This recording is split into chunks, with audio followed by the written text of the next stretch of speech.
Hello and welcome back to another episode of News You Missed, the video game news show that seeks to recap all the big happenings in the video game news this week and inform you, get you caught up. Ladies and gentlemen, we're going to be talking about a lot of Nintendo news. Sorry, Sony and Xbox fans, there's really not much going on this week for you guys, but there are some third-party things happening with Final Fantasy as well as Minecraft. So if all that sounds good to you, let's just get right into it.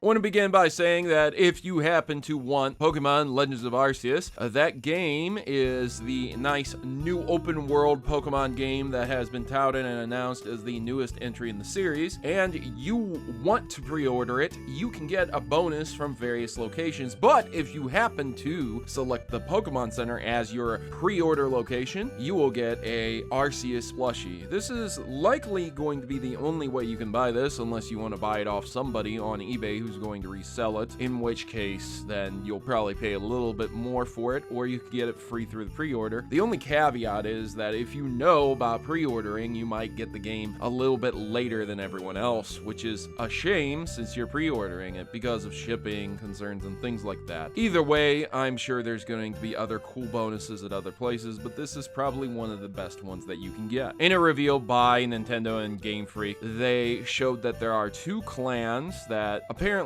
are somewhat at odds with each other in the Legends of Arceus. We already know there's three big clans, and you're going to be working with each one to do very specific tasks like researching Pokemon versus capturing Pokemon, things like that. So we got a big reveal, and we saw which clans' heads are doing what and some of their motives. So that's pretty cool. This triggered a couple fans. You know how it is, guys. Pokemon and how people want a child's game about capturing monsters and having a good time to be more gritty and realistic. So we have this individual over here. They said, the Pokemon franchise has grossed more than the MCU, Mario, and Harry Potter combined. Why do these graphics look like they're from a GameCube game? And I have to tell you, buddy, I can't disagree with you more. I can put some comparisons up if you'd like. I think Wind Waker would be probably the best comparison because it shows an extensive draw distance, and we can compare. The cell shading is fantastic in Wind Waker, and Wind Waker looks great, but the GameCube version definitely doesn't look better than Legend of Arceus. I mean, come on, guys. If the tree isn't perfect, is it really a good game? I look at the grass and I say, is this realistic RTX enabled grass physics I'm looking at? And I say to myself, no. And you know what I do with it? I take the game and I just put it right in the trash. That's fucking garbage. Bro, not every single thing has to look the most realistic. The trees look like trees. The grass looks like grass. Water looks like water. Cliff looks like a cliff. And the sky is an amazing skybox. And the player models look fantastic. What more do you want? Just so everyone's clear, criticism of the Pokemon franchise and video games in general is always welcome, but this type always seems to come up whenever Pokemon publishes a game. It's not hyper realistic, and I doubt it's ever going to be in quite some time. Which leads me to my next story. There's a TemTem item which is throwing shade at Game Freak's Pokemon.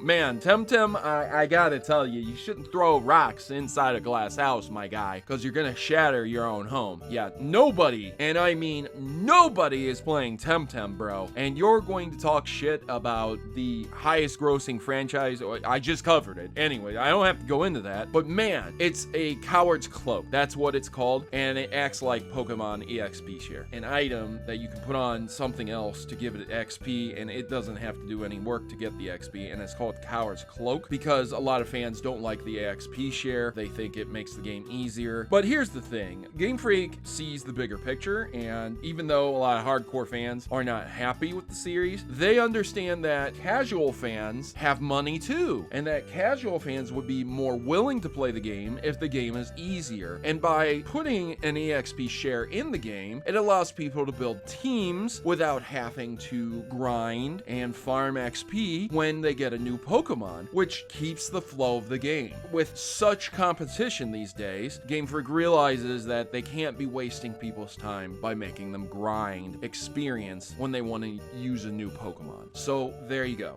I understand that fans would like to turn it off. I agree that should be a feature. For whatever reason it's not, I don't know why. But TemTem, my man, I gotta tell you, throwing shade like this when you are a literal nothing and nobody, that is not the play, my guy. Speaking of Pokemon, 5-star Leon and Calyrex debuts in the Seasonal Scout. I'm really sorry about the pronunciation. I've never been good at pronouncing things. It is what it is, boys. That horse with the big brain grass type, for whatever reason, Leon has him in Pokemon Masters, and he is a fantastic physical ice attacker. But if you have Kyrium, the special ice debuffer with Getsus, that's just as good. So you don't always have to waste your gems on the Seasonal Scouts. Just look for an opportunity to fill a needed slot type for yourself. But regardless, he's still a fantastic scout to get. Nintendo adds 5 more Genesis games to the online expansion pack: Altered Beast, Toe Jam and Earl, Dynamite Heady, Sword of Vermilion, and Thunder Force 2. I gotta tell you, all these games are fantastic, but they are not compelling enough to make me buy the expansion pack.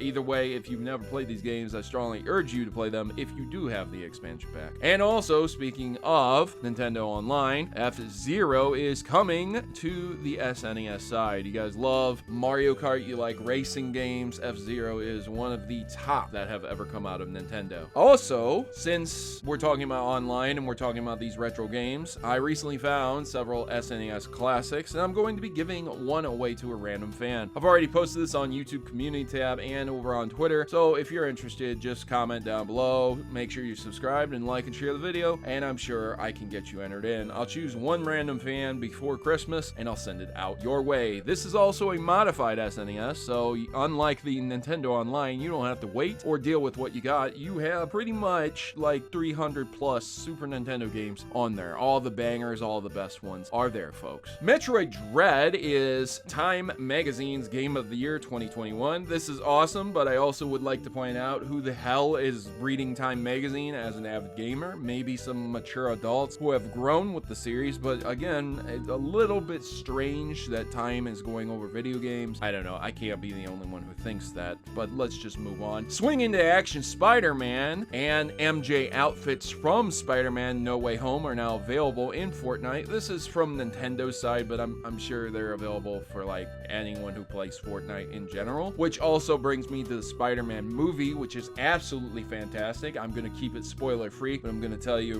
right now, Willem Dafoe and the Green Goblin, fantastic performance. So if you haven't seen it, go check it out. Famitsu has revealed the video game sales from Japan last week, and the Switch didn't break 200K this time. The thing is, it still achieved a 99% market share again. That's 99%. That means Xbox, PlayStation, and any other market share inside the sales charts that are taken from this, any of them, 99% Nintendo. Every top 10 game was Switch, and I'm pretty sure all of the top 30 games were the Nintendo Switch also. So it's not just the top 10. Just remember that the entire country of Japan, 99% of them are buying Nintendo software and buying Nintendo Switches and things of that nature. Nintendo is removing the credit card support from the 3DS and the Wii U shop next month. That's for Japan, but I'm sure that it will be completely discontinued worldwide. The reason they're doing this is because it's a security issue. This architecture is very, very old, and to continuously provide updates and security updates that prevent exploits and people from stealing your credit card information, it requires a lot, and it's getting to the point where Nintendo have decided that it's too much and they need to discontinue it to keep people safe. So we're gonna move on from Nintendo stuff, and Yuji Naka has created a game, and it's titled #Shot2048. He's asking people to play it because it's his first time in 37 years as a game creator that he made a game all by himself, and he just wants people to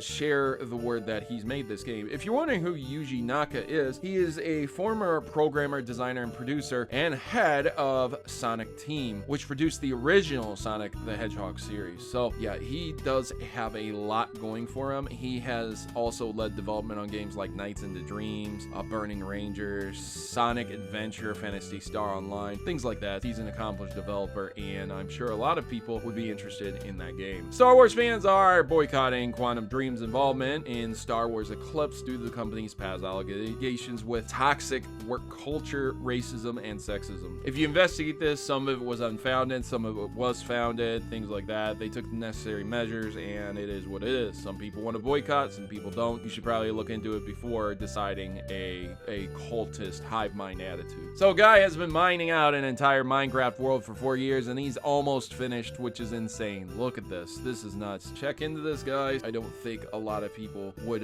be able to have this much dedication, but yeah, this guy, he does. Minecraft has also officially reached 1 trillion views on YouTube. That's insane. So if you guys were wondering which market was the most saturated, and also which market has the best odds to get you views in, and you're thinking about starting a YouTube channel, Minecraft would definitely be the way to go. Square Enix is suspending sales of Final Fantasy XIV Starter Edition and Complete Edition because of how successful it is. It's too popular. The servers are too congested. They don't have enough power to have everyone playing at the same time, which is insane. It's a good problem to have. Which also brings me to the fact that Final Fantasy VII Remake has been called the worst AAA port in a long time. That really is saying something from some of the games that we have. This is a AAA port. That's what should be noted here. It's a AAA, and it's a port for the PC. Those 3 things, because there's a lot of people who are going to sit here and, oh, but Proto, PC Master Race, I thought PC games were supposed to be the best. yes, comment section, you are absolutely correct. The PC is supposed to be the best because you can utilize so much more than a standard copy and paste cookie cutter cutout console with specific specs. But when you develop a game for a specific console with specific specs in mind, and you try to take that over to a computer ecosystem with so many various specifications, you're going to have a lot of problems. And traditionally, Square Enix is very, very bad at porting games. Therefore, Final Fantasy VII's Remake is the worst AAA PC port that has occurred in a long time. Maybe it contends with Dai Katana. I don't know if it's there yet. Ladies and gentlemen, that's been this episode of the news you missed. I hope you guys enjoyed it. If you did, make sure you like and share the video. If you didn't, you let me know what I can do better in the future. I want to wish you guys a Merry Christmas and a Happy Holidays. And if I don't see you with another video before Christmas or before New Year's, let's have a good one, boys. Let's end 2021 out with a bang. As always, good gaming. God bless. And I'll see you next time.